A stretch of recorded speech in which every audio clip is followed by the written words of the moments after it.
హరి ఓం శ్రీమాత్రే నమః. లలితా సహస్రనామ పారాయణలో భాగంగా ఈరోజు అమ్మవారి నామం 868వ నామం, రెండక్షరాల నామం ముగ్ధ. ఈ నామంతో అమ్మవారికి నమస్కారం చేసుకున్నప్పుడు ఓం శ్రీ ముగ్ధాయై నమః అని చెప్పుకోవాలి. మనోహరమైనటువంటి అమాయకత్వంతో మోహింపచేసేటువంటి తల్లి అని చెప్పి మనం దీనికి స్థూలార్థంగా చెప్పుకుంటే, అసలు ముగ్ధ అనే శబ్దానికి అనేక అర్థాలు ఉన్నాయి.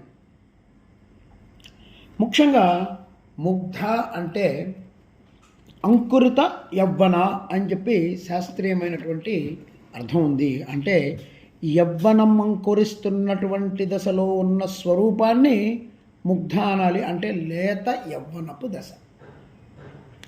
ఈ ముగ్ధ శబ్దానికి సుందర మూఢయోహో అన్నప్పటికీ కూడా సందర్భం ప్రకారం సౌందర్యమే తీసుకోవాలి. పైగా అమాయకంగా ఉన్నవారిని, ప్రసన్నంగా ఉన్నవారిని కూడా ముగ్ధ సౌందర్యం వ్యవహారంలో మనం చూస్తూ ఉంటాం. అయితే అమ్మవారు ఎలాంటి డాంబికము రాగద్వేషాలు లేకుండా ప్రసన్నంగా ఉంటారు కాబట్టి ఆ తల్లిని మనం ముగ్ధ అంటాం అనేది కరెక్ట్గా సరిపోతూ ఉంటుంది.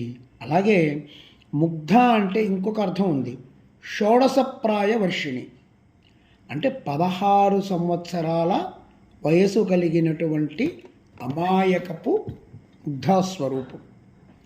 షోడశీ స్వరూపంగా అమ్మని మనం నిత్యం కొలిచేటువంటి విధానం. ఈ షోడశీ స్వరూపిణి ఎప్పుడూ 16 సంవత్సరాల వయసే. అజా క్షయ వినిర్ముక్త అని చెప్పి తర్వాత ముగ్ధ అని చెప్పడంలో ఉద్దేశం ఏంటంటే, పుట్టుక లేనటువంటి తల్లి, నాశనము లేనటువంటి తల్లి, ఎప్పుడూ కూడా పరిపూర్ణ నిండైన యవ్వన పరిపూర్ణ దశలో ఉన్నదని చెప్పడం దీనికి సంబంధించినటువంటి ఉద్దేశం. అమ్మవారి లీలా విగ్రహం యొక్క లక్షణం ఇది. దివ్యమంగళ విగ్రహం ఎప్పుడు ధరించిందో ఎవ్వరూ నిర్ణయించలేం కనుక అజ. ఆ లీలా విగ్రహానికి ఎలాంటి నాశనాలు లేవు కనుక క్షయ నిర్ముక్త.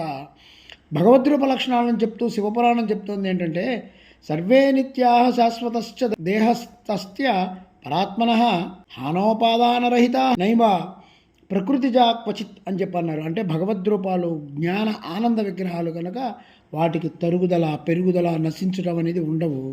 ఇవి నిత్యాలు.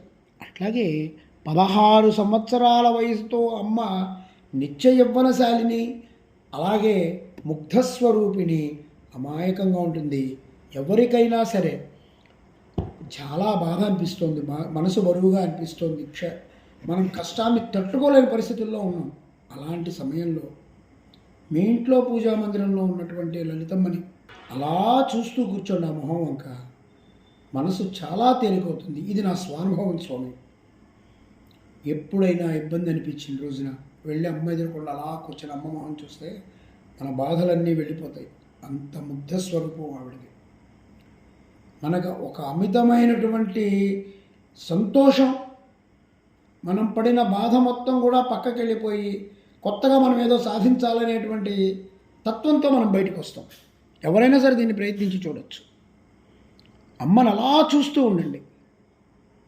ఏం కోరుకోక్కర్లా, నాకు ఆస్తులు కావాలి, నాకు మా అమ్మాయికి పెళ్ళి కావాలి, మా అబ్బాయికి ఉద్యోగం రావాలి, లేకపోతే మా అబ్బాయికి పెళ్ళి కావాలి, మాకు పిల్లలు కావాలి, ఇవన్నీ వదిలేయండి. ఇవన్నీ చూసుకోవడానికి ఆవిడ ఉంది. అలా చూస్తూ అమ్మని కూర్చోండి. మనసు ఎంత ప్రశాంతత పొంది మనకు ఒక దారి కనిపిస్తుందో స్వయంగా అనుభవించవచ్చు. ఇది పూర్తిగా నా స్వానుభవం, ఇదే చెప్తున్నా. అమ్మని అలా చూస్తూ కూర్చుంటే ఉండే ఆనందం దేంట్లోనూ రాదు. అంతటి ముగ్ధస్వరూపిణి అమ్మ.